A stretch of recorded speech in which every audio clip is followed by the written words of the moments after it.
Boa tarde, galera. Graça e paz. Vamos lá. Tenho um compromisso de trazer um vídeo toda terça-feira aqui para vocês e com a palavra de Deus. Estou já a semana toda procurando algo para trazer, alguma coisa para estudar. Só que nada me foi dado, nada me veio a inspiração, a não ser uma lição que eu quero passar aqui. Eu estarei abrindo a Bíblia aleatoriamente, não mostrando o que eu sei, porque eu não sei nada, justamente para ler o que vier, entendeu? E no final vou trazer a lição. Aqui, vou abrir aqui, não sei se é Antigo ou se é Novo Testamento. Vamos lá, Novo Testamento, capítulo 18 de João. Vou ler só o primeiro texto, o primeiro título com o primeiro texto. Jesus é preso. Tendo terminado de orar, Jesus saiu com os seus discípulos e atravessou o vale de Cedron. Do outro lado havia um olival, onde entrou com eles. Ora, Judas, o traidor, conhecia aquele lugar, porque Jesus muitas vezes se reunira ali com os seus discípulos. Olha só, um lugar íntimo, um lugar que só conhecia os íntimos. Judas conhecia aquele lugar porque muitas das vezes Jesus fora ali com os seus discípulos. Então Judas foi para o olival, levando consigo um destacamento de soldados e alguns guardas enviados pelos chefes dos sacerdotes e fariseus, levando tochas, lanternas e armas.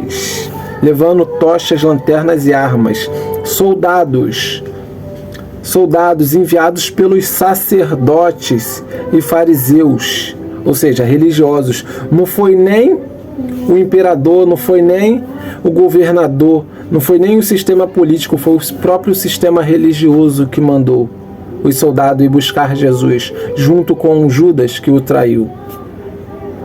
Jesus, sabendo tudo o que lhe ia acontecer, saiu e lhes perguntou: quem vocês estão procurando? A Jesus o Nazareno, respondeu eles. Sou eu, disse Jesus. E Judas o traidor estava com eles.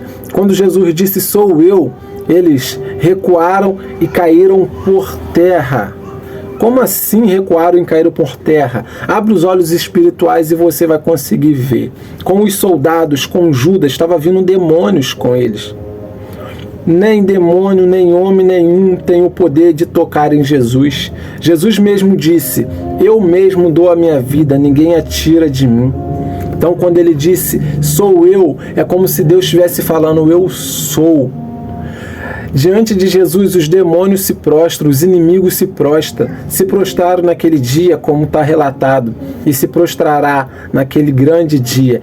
Quem aceitou Jesus e quem não aceitou, todos se prostrarão diante de Jesus. Feliz os que se prostram hoje, feliz o que reconhece hoje a necessidade, feliz os que reconhecem hoje Jesus como seu único e suficiente Salvador e Senhor da sua vida. Vamos lá. Novamente lhes perguntou, quem vocês procuram? E eles disseram, a Jesus de Nazaré. Respondeu Jesus, já disse a vocês que sou eu. Se vocês estão me procurando, deixem ir embora estes homens. Isso aconteceu para que se cumprisse a palavra que ele dissera. Não perdi nenhum do que me destes. Ou seja, se estavam buscando alguém por pregar algo que para eles era errado, acredito que levariam todos juntos. Mas Jesus, para que se cumprisse a palavra dele, que nenhum se perdeu, a não ser Judas, que Judas traiu. Ou seja, se a gente está com Jesus, ele não nos perde. O único jeito da gente sair das mãos de Jesus é se a gente quiser, porque a gente tem escolha. Mas se você está com Jesus, não importa a dificuldade que você passar, não importa o problema que você passar. Eu sei, tem problemas que é difícil passar, mas se você não negar Jesus, você vai permanecer de pé, porque ele não vai te perder. Como ele disse aqui a respeito dos seus discípulos, não perdi nenhum dos que me destes. Jesus não perde nenhum de nós. A gente que se desvia. Simão Pedro, que trazia uma espada, tirou-a e feriu o servo de sumo sacerdote, decepando-lhe a orelha. O nome daquele servo era Malco. Jesus, porém, ordenou a Pedro: guarde a espada. Acaso não haverei eu de beber o cálice que meu pai me deu? Ou seja, a escolha. A escolha. Tem outros textos que Jesus disse: se eu quisesse, eu pedia ao Pai, o Pai enviava legiões de anjos para lutar a meu favor. Mas Jesus veio para obedecer ao Pai, para beber o cálice, a missão que lhe foi dada, a função, e ele executou muito bem a missão que lhe foi dada. Se ele não tivesse morrido na cruz, a palavra não teria chegado até nós. A palavra não teria chegado até nós. E por aqui acaba a pregação, agora entra a lição. Qual é a lição, Henrique? A lição é que daqui é a palavra de Deus. A gente tem que parar de ficar procurando pregações muito bem elaboradas. Às vezes a gente fica na internet procurando a pregação, pastor tal, fulano tal, pregação mais bonita de 2024, pregação mais poderosa de 2024 e tal. Quando a gente tem a genuína pregação, a genuína palavra nas nossas mãos, dificilmente tem uma casa sem a Bíblia hoje em dia.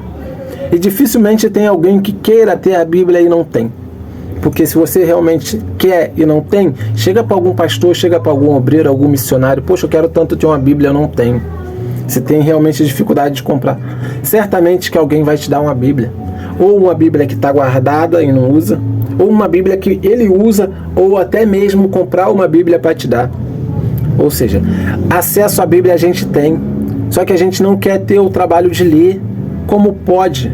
2 Timóteo está escrito assim, a respeito disso. 2 Timóteo capítulo 3, versículo 16 ao 17, está escrito da seguinte forma: toda a escritura é inspirada por Deus e útil para o ensino, para a repreensão, para a correção e para a instrução na justiça, para que o homem de Deus seja apto, plenamente preparado para toda boa obra. Continuando o texto aqui, capítulo 4. Na presença de Deus e de Cristo Jesus, que há de julgar todos os vivos e os mortos, por sua manifestação e por seu reino. Eu o exorto solenemente, Paulo falando a Timóteo: pregue a palavra, esteja preparado em tempo e fora de tempo, repreenda, corrija, exorte com toda paciência e doutrina. Pois virá tempo em que não suportarão a sã doutrina. Olha só o perigo. Olha só o perigo da internet. Pois virá tempo em que não suportarão a sã doutrina. Ao contrário, sentindo coceira nos ouvidos, juntarão mestres para si mesmos, segundo os seus próprios desejos. Eles se recusarão a dar ouvidos à verdade, voltando-se para os mitos. Vocês, porém, sejam moderados em tudo, suporte o sofrimento, faça a boa obra. Evangelista, cumpra plenamente o seu ministério. Ou seja, a palavra está aí. Às vezes a gente recusa ouvir a palavra pura. O que eu acabei de ler para vocês? Eu li quando Jesus foi pego pelos soldados para ser crucificado, para ser açoitado, condenado, crucificado. É uma palavra poderosa. Quando ele falou: eu sou, aqueles que vieram buscar ele recuaram e caíram no chão, possivelmente de joelho prostrado, porque ele é Senhor.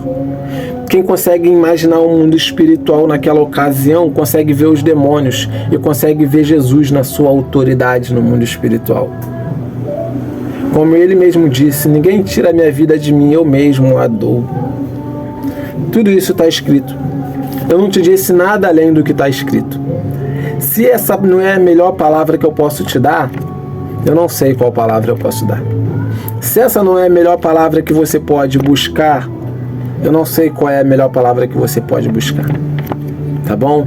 Eu desejo sinceramente que essa palavra tenha sido edificante para você, mesmo que pareça ser uma palavra dura, mas é a palavra dura que nos exorta, que nos edifica, que corrige o nosso caminho. entendeu? Quando você parar para ver uma pregação, não se preocupe se ela é a mais elaborada, se ela tem uma história linda, uma história muito bem contada, desde que seja a palavra de Deus, essa é a melhor palavra. Eu admiro muito o apóstolo Valdomiro Santiago. A última vez que eu ouvi uma pregação dele, ele lê a Bíblia e vai explicando. Milhões de pessoas ouvindo, algumas delas não sabem ler, algumas delas não sabem escrever, analfabetas, porque a igreja dele normalmente é de pessoas idosas, muitas pessoas de idade. Então ele vinha lendo e explicando. Às vezes ele explicava um parágrafo antes mesmo de chegar no ponto final, uma vírgula, e explicava, depois terminava de explicar aquele parágrafo. E eu gostei muito daquele jeito de pregar, porque não é o nosso conhecimento, não é a nossa capacidade de se expressar, não é a nossa capacidade de elaborar um texto, sabe? Mas é a palavra. A palavra por si própria, ela tem poder.